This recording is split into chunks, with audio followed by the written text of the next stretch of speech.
All right, welcome back, folks. This is a special edition. We have Dr. Adelina Isolt, who is our naturopathic medical doctor, and she's here today to discuss the coronavirus. Yes. And first off, let me say, stay calm, right? We're going to get some good information. We're going to talk about how to boost your body's own natural immune system and what you need to do that. As a naturopathic medical doctor, you can help us really get the nutrients and supplements that we need to boost our body. I also want to announce that really welcome to have you at ATL Pain Institute. Thank you. Yes, and it's been a pleasure starting up there, being a new doc. And yeah, we had you on the show before when you were doing your residency, and we like what you had to offer. I appreciate it. And you're also my niece, I can now say. All right. Well, nepotism at its prime here.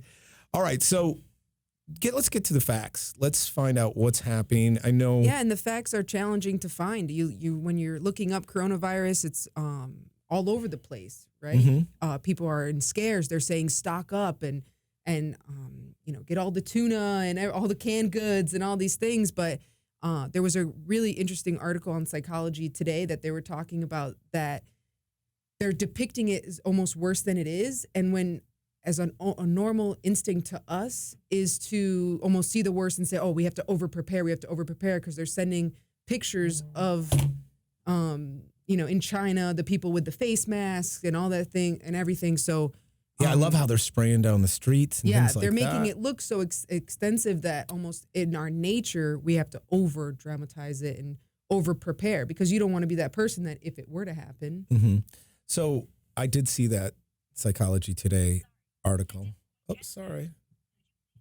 Oh, that's bad. That's Siri. Yeah, Siri wants to work with us. So, but what people don't understand. Listeners, let me just say that I went to Target to get some hand sanitizer for our clinic, and it's all gone.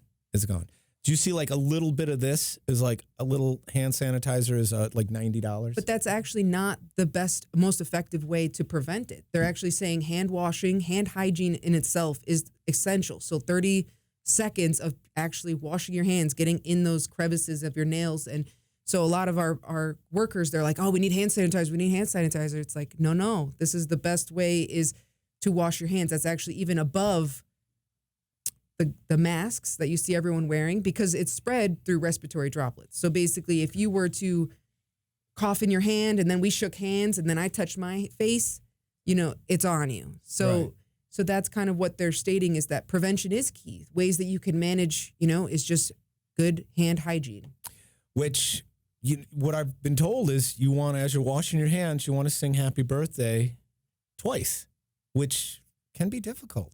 I'm not going to lie. I mean, I did it the last couple days and I'm like, happy birthday, it's a long time, but it's essential. And like you said, I think people are freaking out a little bit and getting, 2 weeks of toilet paper and 2 weeks of tuna fish and whatever else they're stocking up. And it's a little, we don't want people to overreact, but we also want them to prepare, right, for what can happen. So what people don't understand is that coronavirus is actually a family of viruses, okay? So they can all cause respiratory infections, which it all starts off as like mild symptoms. So that's the problem is a lot of patients just think it's just a cough or I have a little bit of something, and then they're not dying of the coronavirus. They're dying of things like pneumonia or respiratory distress, things like that. Because they're not catching it quick enough. Because they're not catching it quick enough. There are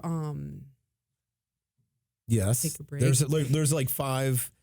There's symptoms. They've recently designed a diagnostic kit that they're sending out and now is available to the public because it is so new and it is so ever changing that, we definitely don't have a vaccine. That was a lot of questions that I received on my posts. They were saying, do we have a vaccine for this? No, they're working on it.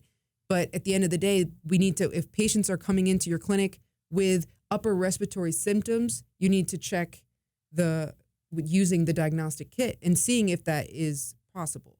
So let's go through some of the things. What are some of the signs? Because what I'm finding and hearing and reading is that people have been tested for 2 different times over a 2-week period, coming back negative, and all of a sudden there's a positive test and now they have it. Because there are no specific signs or symptoms. That's why for doctors it's very difficult to accurately diagnose it. But the signs and symptoms that you should be looking for is fever, cough, shortness of breath, and difficulty breathing. Okay, and it's very difficult to differentiate from other acute respiratory viral diseases. Okay, so what we have seen is that the majority of infections of people that are infected with human coronavirus can have the mild respiratory tract illnesses. And does it start with a sore throat? How do we more congestion, cough, things like that, fever? That's basic. Like you might think, oh, I'm getting the flu or anything like that. But then those mild illnesses, 20% of those tend to progress to things like pneumonia or actual respiratory distress. Shout out to my youngest daughter, Analia Doduro, who's a sophomore at Kennesaw State University here in Atlanta. And she came coronavirus. down with, she came down with strep throat. And at the time, she was like, I have coronavirus. And she was freaking out. And I'm like, oh, you would be number one in Georgia. Yeah, because right now the biggest outbreak is in Wuhan, China. What a terrible dad. But there has been person-to-person transmissions in Singapore, Thailand, Japan, Germany, Italy, and now United States. There was 2 in Fulton County here that were and so some of these obviously are coming from, I heard they were in Milan at the fashion week and coming back. My daughter Isabella, my oldest one, was telling me, and they might have, northern Italy is a bad outbreak. There's areas of Iran that, people are not getting the proper data and information to protect themselves. So you grew up in Italy. Is there I think it's mostly because of the traveling, like you said, Milan, Rome, like places like that. There's everyone from other countries bringing that in. I'm concerned because we're supposed to be in Vienna in end of June, and I don't know now. Like a lot of companies, like IBM and some of the bigger companies, are stopping all travel. Holders, everything, everything is going down. And even our TRT company and our parent company in Germany, MTS, they're not even able to ship their devices to China right now.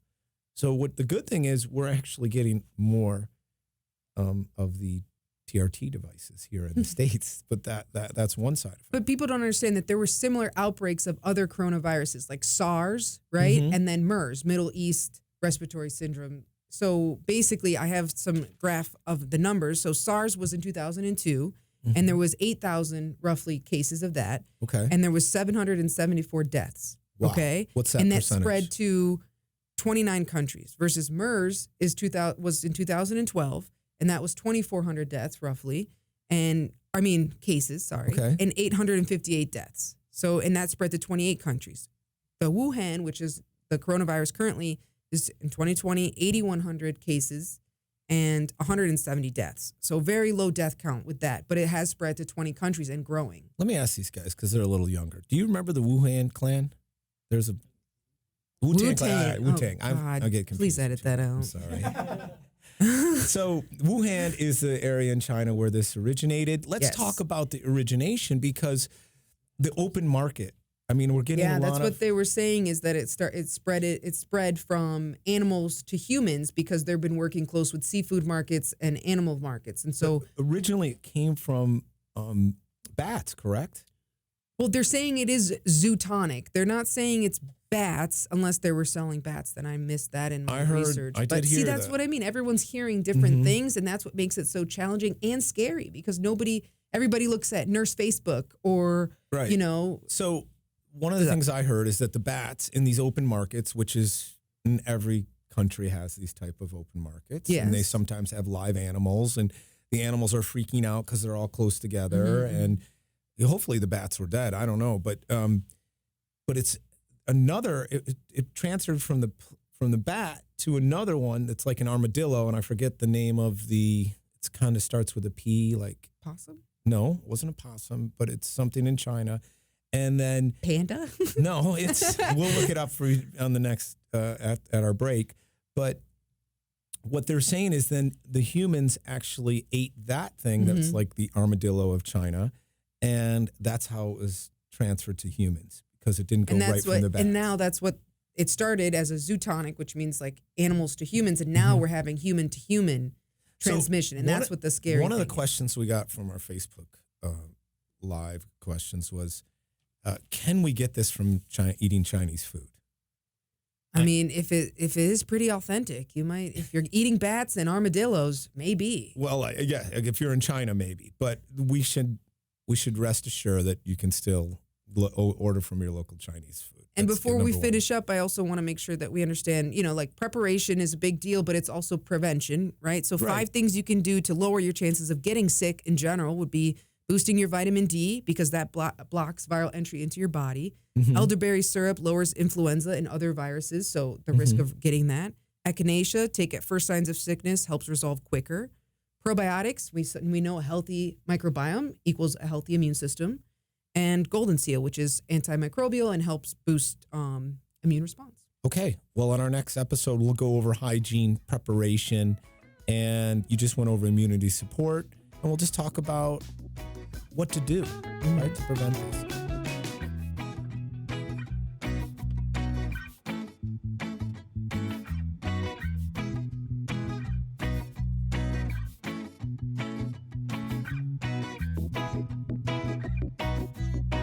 Welcome back, folks, to Free My Pain Now with Dr. Matt Doduro. And today we have Dr. Adelina Isold.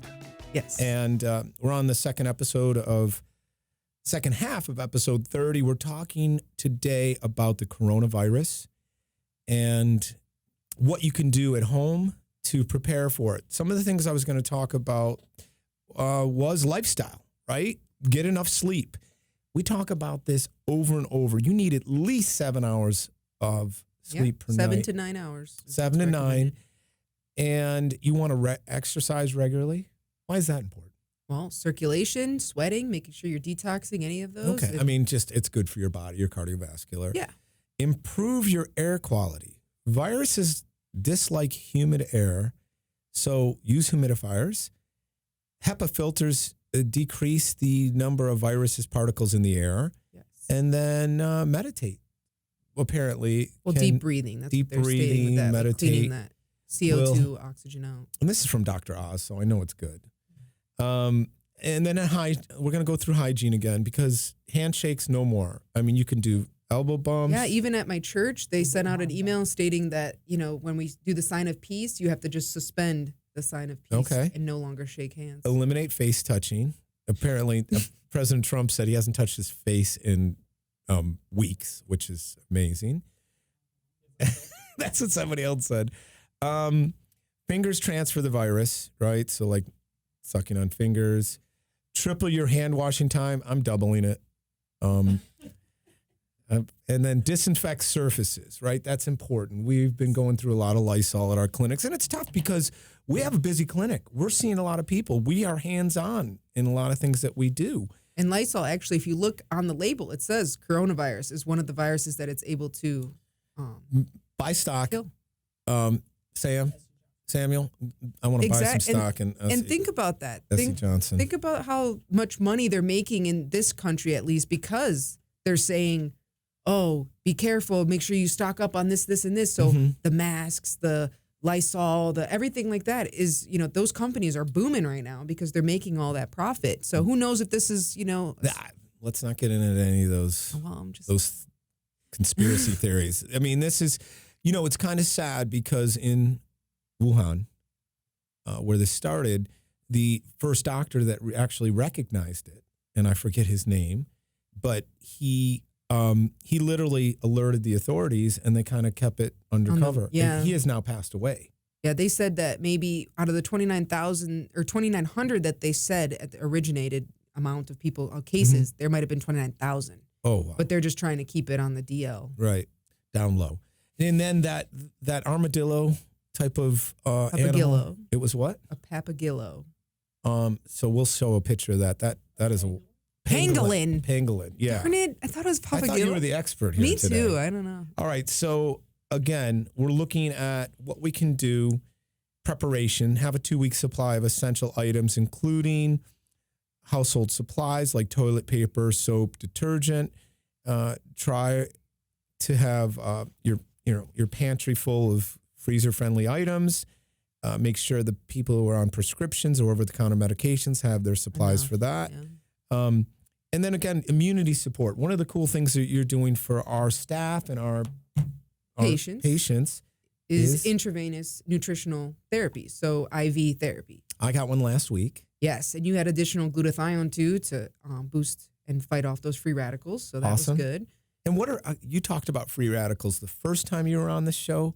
Tell me again a little bit. What are free radicals? Free radicals is basically when your cells are being turned over and there's an excess amount of damage, normal things like toxins from the environment, your cells spit out free radicals, and basically antioxidants' job is to go and grab those free radicals and get them out of your body. What's the difference between free radicals and oxidation?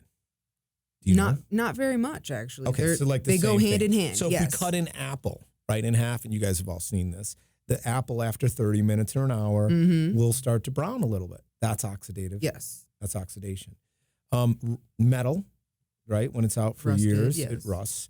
And the thing about, we got a message from one of our docs down who's in Florida who has an anti-aging clinic. And he said, hey, I like the lithotripsy device on my older patients on their hands and feet. He's using the reflexology points, using the shockwave to help boost the immune system. And I thought, that's cool. Well, and also the antimicrobial actions of when we use it on ulcers and things like that. So think if you're utilizing that on your hands, That's right. It's like amplified hand washing. I like that. Yeah, I We're don't know gonna as use much them. about the bottom of your feet, but Well, I mean, the circulation, reflexology points, yeah. right? Those have been around for 2,000 points. You do acupuncture as well. yes. But back to the IV therapy, I mean, we're offering that to all of our patients and trying to boost their immune system. So hopefully that they can feel confident that they're strong, their immune system is strong enough to fight whatever comes their way.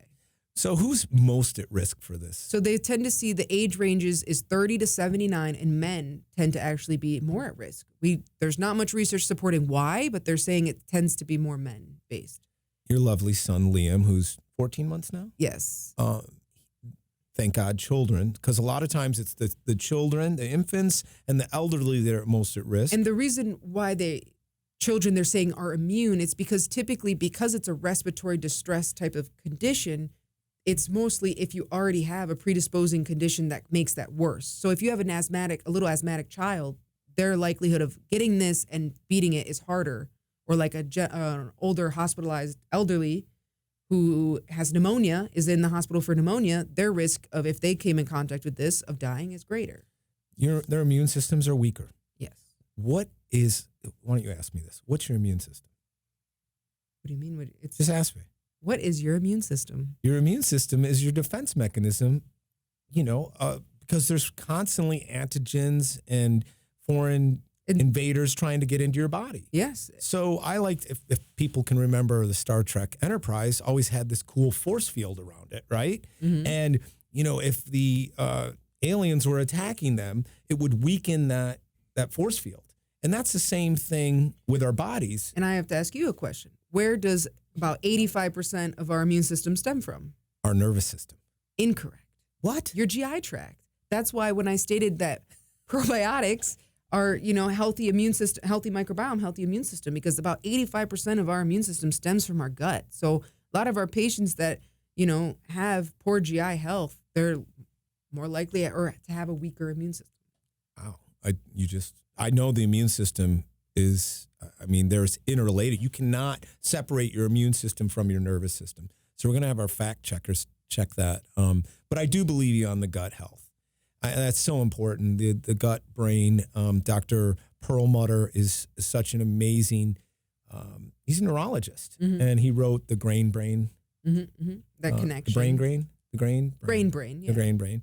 And he's out of New York City. And the coolest thing about him is he has people from all over the country that come in with ALS, which is Lou Gehrig's disease, with neuropathies, with multiple sclerosis, with Parkinson's disease. Do you know what the first thing he does for all these patients?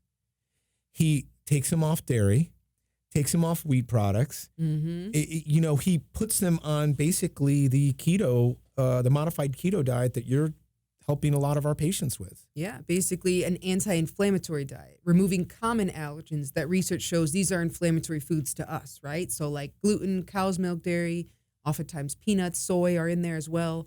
and genetically modified crops. So that's why soy is in there, corn, canola oil, things like that. So I would say like that most people could benefit from a low inflammatory diet to help boost their immune system as well. Definitely. Would you agree? yes, of All right. course. So we concur on that. I like that word. We concur on that. All right, guys, what were you looking up over there? What did we see?